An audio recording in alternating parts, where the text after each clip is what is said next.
Доктор, как вылечить кашель? А нужно ли его лечить? Давайте разбираться.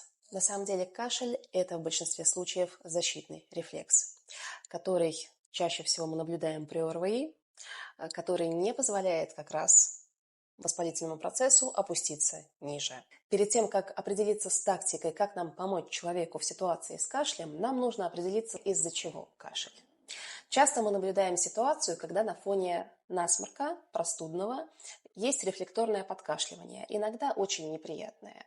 В этой ситуации мы понимаем, что нам нужно заниматься носом, промыванием носа, ситуационно-сосудосуживающей коротким курсом, при затяжных ситуациях местные гормональные спреи в нос. При ларингите кашель может быть изнуряющим, болезненным и очень неприятным. Как правило, подсказкой здесь выступает осиплость голоса и лающий грубый кашель. В этой ситуации есть ингаляции с лечебными препаратами, назначает доктор на приеме. В ситуации с бронхитом.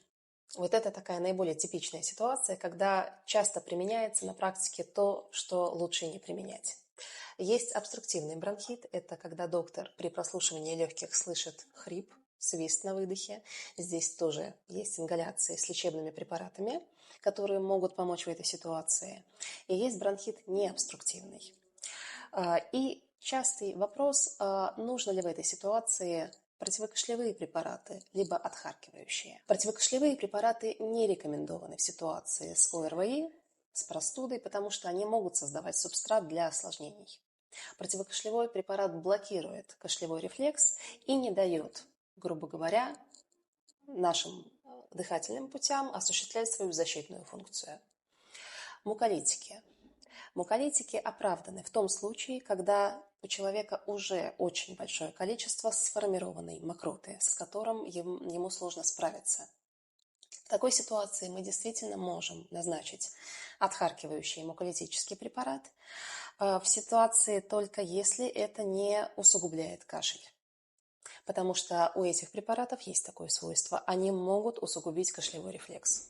И частый практический вопрос про противокашлевые препараты, а есть ли в принципе ситуация, когда мы можем их применять?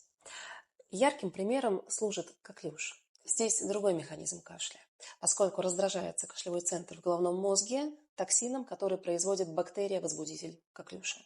И вот здесь противокашлевой препарат действительно будет иметь свою точку приложения. Да, кашель – распространенный симптом, но самолечение может быть не совсем безобидным.